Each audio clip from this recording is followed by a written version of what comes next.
retrouve tout à l'heure pour un nouveau journal. À 16 h, nous allons poursuivre ce débat donc, sur ce projet de loi de Macron qui arrive à l'Assemblée nationale pour 2 semaines de débat avec Emmanuel Macron, le ministre de l'économie, qui doit s'exprimer aux alentours de 16 h. Nous suivrons bien sûr son intervention dans l'hémicycle en direct. Alors sur ce plateau, des positions qui ne reflètent pas forcément celles des partis. Marie-Noëlle Lienemann, sénatrice PS de Paris, qui est globalement contre le texte, tandis qu'Hervé Mariton, député UMP de la Drôme, lui est pour, alors que... si on parle de l'ensemble de l'UMP est contre le texte et notamment contre la déréglementation des professions de droit. Oui, parce que je crois qu'il y a eu une espèce d'embrayage beaucoup trop rapide sur des positions qui sont beaucoup plus compliquées. D'abord, toujours affaire de cohérence. Nous avons, il y a quelques années, supprimé, soyons précis, la profession d'avoué. Simplification intelligente. À quoi servaient les avoués? Autant avoir une profession unique des avocats. C'est dans la même logique que nous est proposé Lapsus, dans ce nous texte. proposons. Oui. Et parce que j'adhère à cela,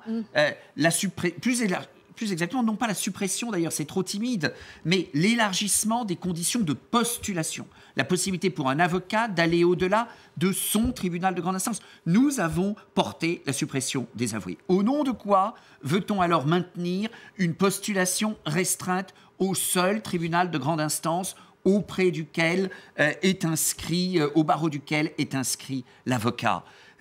Il y a eu un excellent lobbying de la part des professions de droit. La réalité, c'est qu'elles sont plus divisées que cela. Je le dis, j'étais l'autre jour, parce que j'aime bien le débat, je suis allé au vœu du barreau de Paris. On le sait, les avocats parisiens étaient bien plus favorables à un progrès de ce texte, d'ailleurs, qui était l'avocat d'entreprise. Progrès qui a disparu. Et je regrette que le gouvernement ait été particulièrement peu courageux sur ce sujet-là. Et même quand on discute avec le Conseil national des barreaux, l'ensemble des avocats, y compris les avocats de province, les positions sont beaucoup plus nuancées. Les notaires, je discutais avec un notaire ce matin, hostile au texte. Je rencontre tout type de personnes, mais je sais qu'il y a beaucoup de jeunes notaires qui y sont favorables. Sur les notaires, le débat sur la tarification, le débat sur l'installation des notaires en commission a permis un certain nombre de progrès du texte. Je crois que, à côté de sujets qui me paraissent des évidences, transport par autocar, simplification de la justice prud'homale, droit de l'environnement, un certain nombre de sujets de ce type, les sujets qui étaient un peu plus délicats, travail du dimanche, profession juridique réglementée, ont été améliorés par le débat. Alors justement, vous évoquiez les notaires. Selon plusieurs études, en tout cas, pourraient fermer à cause de la loi. On va regarder ce reportage de Denis Cadot et Thierry Hackett et puis on en reparle juste après. Contrat de mariage ou donation entre époux, vente ou achat de son appartement ou d'un bien destiné à la location, chacun doit un jour ou l'autre passer chez le notaire. Ici, nous sommes au cœur de la capitale et cette étude occupe 5 notaires et 20 salariés. Tout comme ses confrères, Maître Adler ne croit pas que la loi Macron, en réformant sa profession, fera gagner beaucoup d'argent aux consommateurs. Toute mesure qui pourrait donner du pouvoir d'achat aux Français est formidable. Sauf que un contrat de mariage, on en fait combien de fois dans sa vie? Combien de fois on achète un appartement? Donc c'est là où ça ne marche pas. Si on me demande si je suis satisfait à l'heure actuelle, si ça coûte très cher, trop cher, c'est pas le sentiment que j'ai. Effectivement, j'y vais pas toutes les semaines. Si je devais me plaindre de trouver du pouvoir d'achat, c'est ailleurs que moi j'irais le chercher. En ce qui concerne les notaires, le projet de loi Macron prévoit, malgré quelques garde-fous, la liberté d'installation pour plus de concurrence. La deuxième grande nouveauté concerne les tarifs, avec, pour les actes importants, la possibilité de faire varier le prix de plus ou moins 15% par rapport au tarif de référence. Augmenter le nombre, baisser le tarif en même temps, attendez, il y a un effet ciseau. Il y a un effet ciseau. Donc, on va licencier. C'est obligé. Les clercs de notaire, comme ces 2 jeunes femmes, sont également inquiets pour leur avenir et craignent de faire les frais de la loi Macron.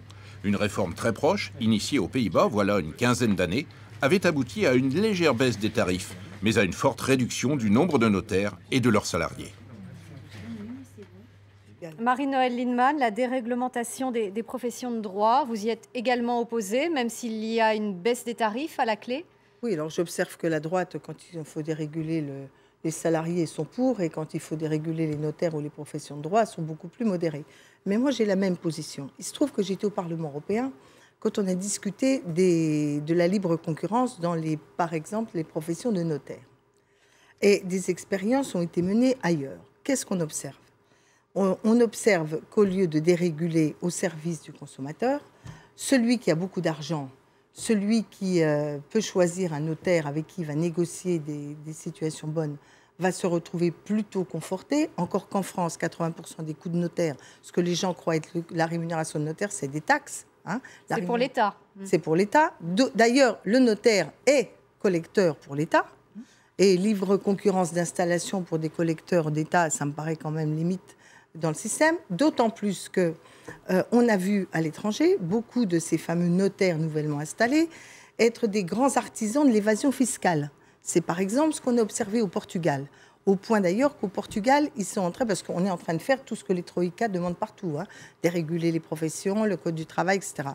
Et ils se sont rendus compte que ça fragilisait les actes notariés et la défense du consommateur. Moi, j'ai une thèse qui est inverse, qui est de dire on doit mieux réguler. Oui, il faut de la place pour de nouveaux notaires.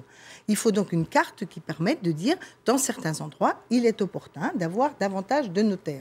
Deux, je suis favorable à ce qu'il y ait une certaine régulation des tarifs négociés. Bien sûr, il y a certains secteurs où on pourrait intelligemment renégocier les tarifs. Mais c'est pas je ne suis pas sûr que la réforme qui nous est proposée soit parfaite sur ce terrain-là. Mais ce que je regrette, et je regrette d'ailleurs que ni le gouvernement, ni la profession n'aient permis cela, et nous-mêmes en tant qu'opposition, par une position trop brutale, on n'y a peut-être pas aidé. C'est qu'un certain nombre de sujets qui sont sur la table, de fait, des éléments de prix. Car il y a, ça a tout de même été démontré dans tous ces débats-là, du fait par exemple de l'augmentation de l'immobilier, un certain nombre de marges qui ont beaucoup augmenté.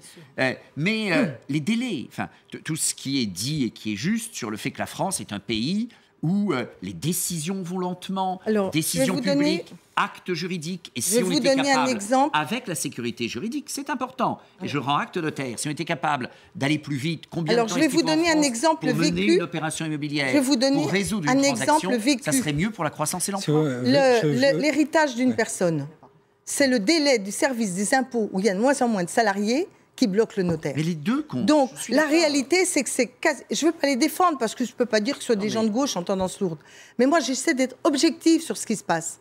Le blocage, aujourd'hui, dans la plupart des notaires, viennent des services de l'État qu'on a asséchés parce qu'on veut moins de fonctionnaires. Et il faut 2, 3 ou 4 mois pour obtenir le texte. Ces deux éléments, et le résultat, c'est les délais, la rapidité. Voilà, mais dans beaucoup de pays, on ne prend pas ces documents.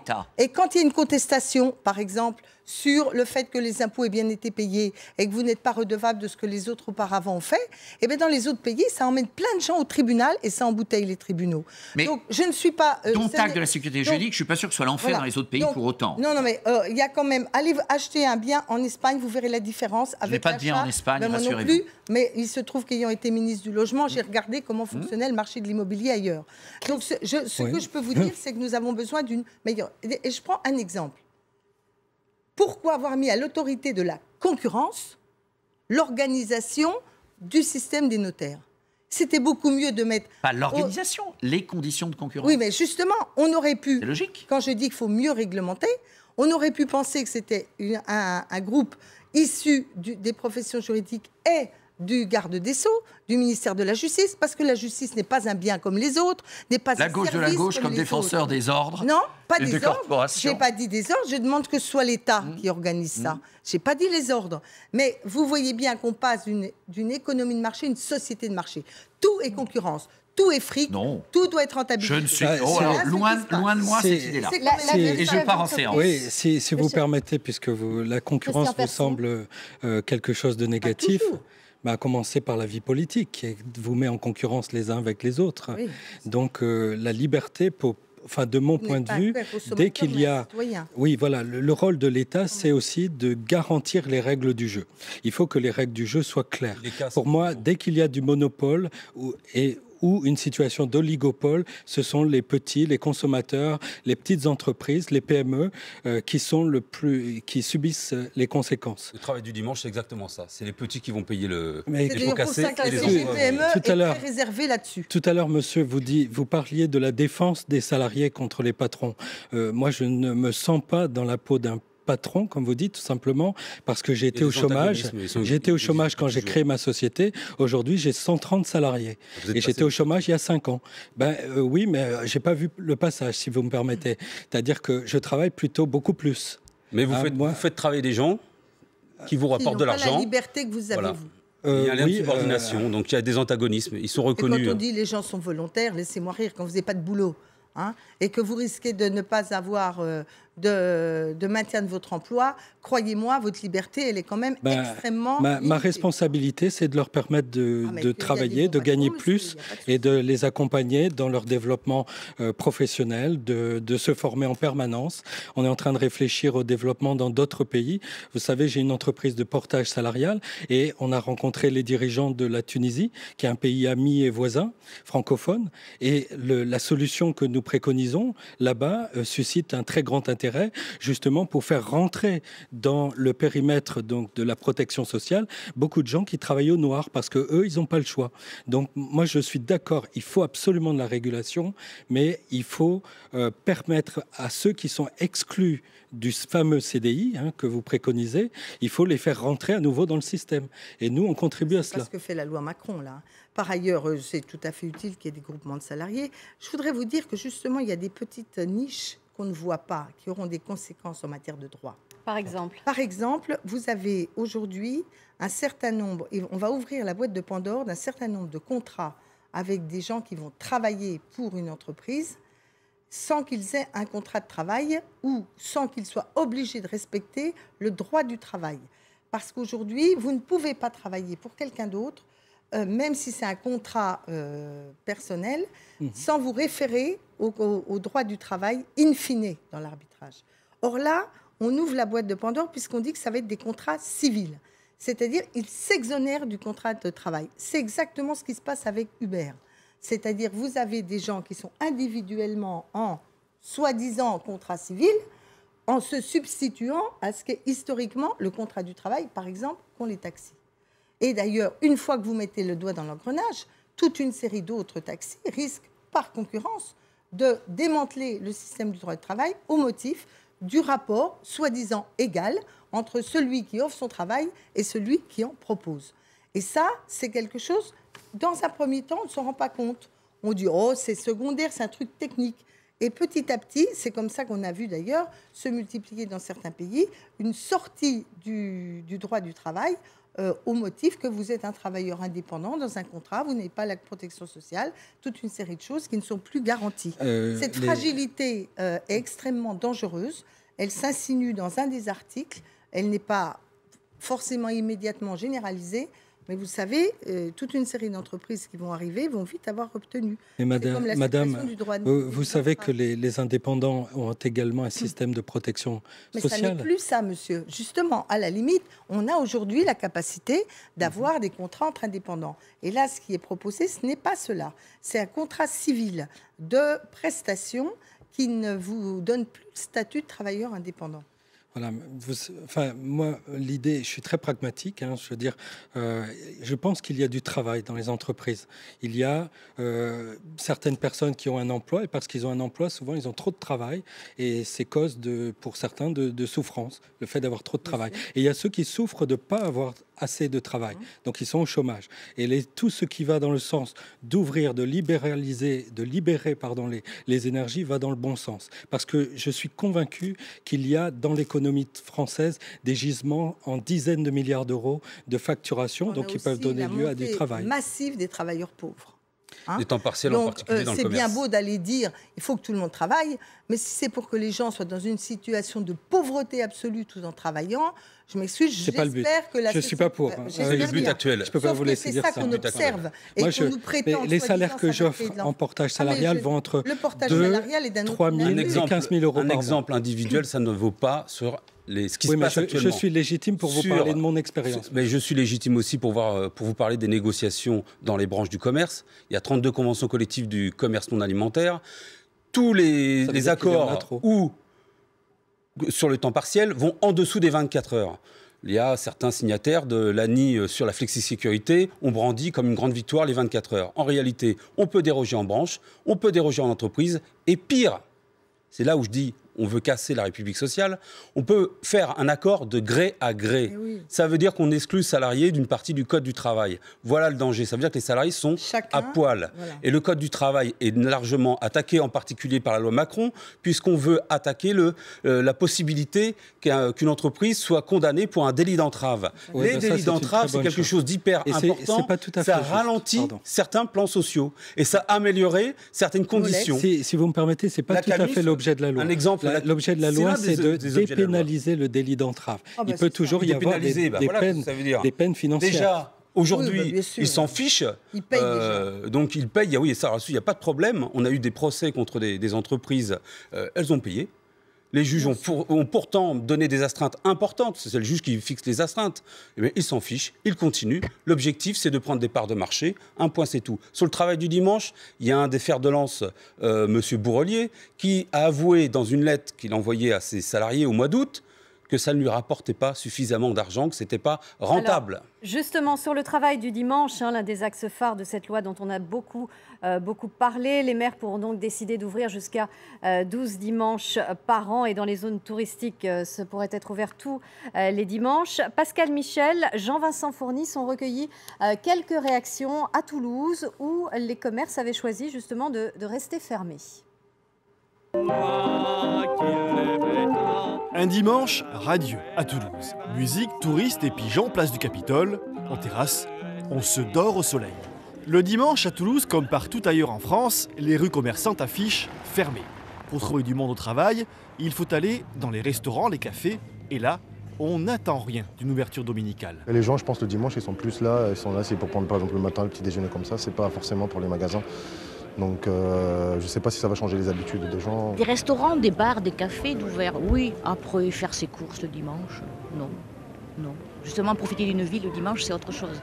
Les touristes, ceux qui découvrent la ville, ne sont pas du même avis. Une belle ville comme ça, avec tous les commerces fermés, c'est un peu dommage, quoi. Mais alors, est-ce que vous accepteriez, vous, le travailler le dimanche? Et dans quelles conditions? Honnêtement, non. Pour l'heure, les magasins peuvent ouvrir 5 dimanches par an. La loi Macron prévoit d'étendre cette ouverture à 12 dimanches sur autorisation du maire avec compensation salariale. On fait un effort pour disons, satisfaire le tourisme et tout, mais on est mieux payé parce qu'on fait un effort. Et si tout le monde respecte ça, les gens ne se rendent pas compte. Il va falloir trouver le compromis entre les défenseurs acharnés du repos dominical et les forcenés du shopping 7 jours sur 7, mais qui ne veulent surtout pas travailler le dimanche. Christophe Lecomte, vous revenez d'une manifestation contre le travail le dimanche. Oui, en effet, je reviens d'une manifestation qui était à l'appel de différents syndicats au niveau régional. C'était une belle mobilisation et l'un des slogans, c'est « Loi Macron, loi des patrons ». Voilà, donc déjà, c'est un slogan qui précise bien les choses. On a aussi un gros problème de mensonges, puisque déjà, on nous parle toujours des 12 dimanches, c'est 52, dans les zones touristiques et aussi dans les zones commerciales, très importantes, ce qui va remplacer les puces, mais avec des facilités pour ouvrir. On a aussi un mensonge on entend parler de doublement de salaire, mais en fait, on nous parle de compensation, et on nous parle de ceci, de cela, mais rien de précis. Ce serait négocié branche par branche. Voilà, branche par branche. Donc, ça veut dire que si dans les branches, ce n'est pas négocié, ce sera dans les entreprises, donc on va faire du dumping social.